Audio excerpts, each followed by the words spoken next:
Menurut tatanan hukum progresif, mekanisme pemilihan umum harus selalu mengedepankan aspek pembaharuan.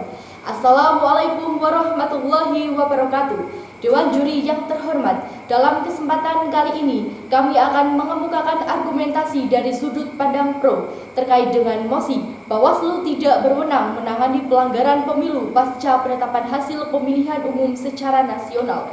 Kami delegasi dari Universitas Sains Al-Quran Jawa Tengah di Wonosobo. Sebelumnya, perkenalkan saya Indah Setianingrum. Saya Ahmad Fikri Deswara. Saya Azhara Janati Kusuma.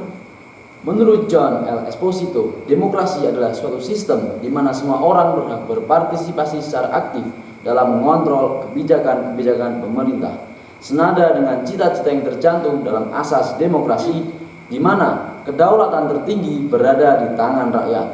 Hal tersebut terjamin dalam amanat konstitusi yang terkandung dalam Undang-Undang Dasar 1945, Pasal 27 ayat 1, di mana dapat dimanifestasikan dengan terselenggaranya proses pemilihan umum yang bersifat umum dan terbuka sesuai dengan kehendak kedaulatan rakyat. Akan tetapi, penyelenggaraan pemilu berpotensi menimbulkan kecurangan yang berimplikasi terhadap rusaknya nilai kemurnian demokrasi.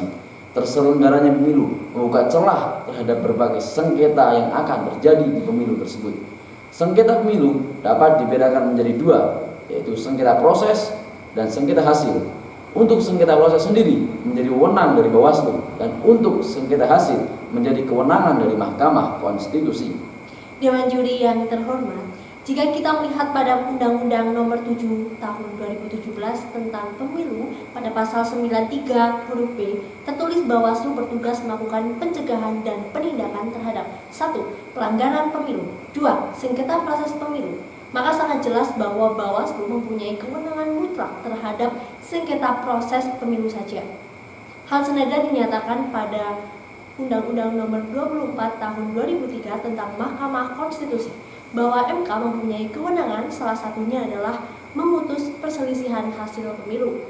Jika kita berpijak pada pasal 474 dan 475 Undang-Undang Pemilu, bahwa dalam hal terjadi perselisihan penetapan perolehan suara hasil pemilu secara nasional, maka para peserta pemilu dapat mengajukan permohonan keberatan kepada Mahkamah Konstitusi. Maka sudah sangat jelas wewenang mutlak untuk penyelesaian pelanggaran maupun sengketa pasca penetapan hasil pemilu secara nasional adalah wewenang Mahkamah Konstitusi. Mengacu juga pada Undang-Undang Pemilu, Bawaslu hanya mengawasi menangani dari pra sampai proses. Maka ketika terjadi sengketa hasil pemilu hanya sebatas sebagai pemberi keterangan saja, sebagai bentuk pertanggungjawaban selama proses pengawasan pemilu.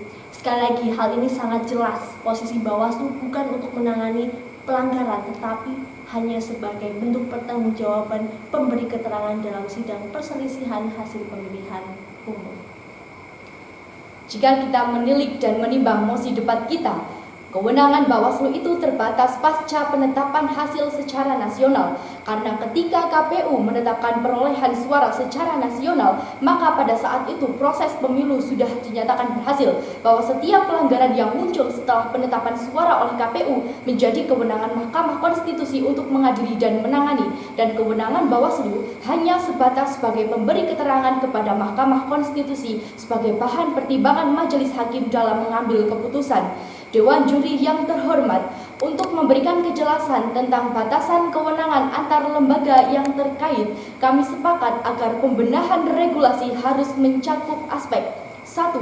Pembaharuan regulasi untuk pembatasan waktu sampai mana Bawaslu masih berwenang untuk menangani dugaan pelanggaran pasca pemilu. 2. Pembenahan kewenangan Bawaslu dalam menangani pelanggaran pasca pemilu, sehingga kedudukan Bawaslu tidak hanya sebagai pemberi keterangan dalam proses sidang perselisihan hasil pemilu di MK.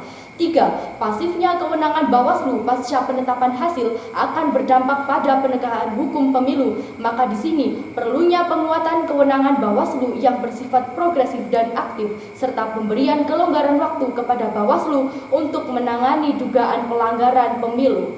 Sekian dan terima kasih. Salam awas.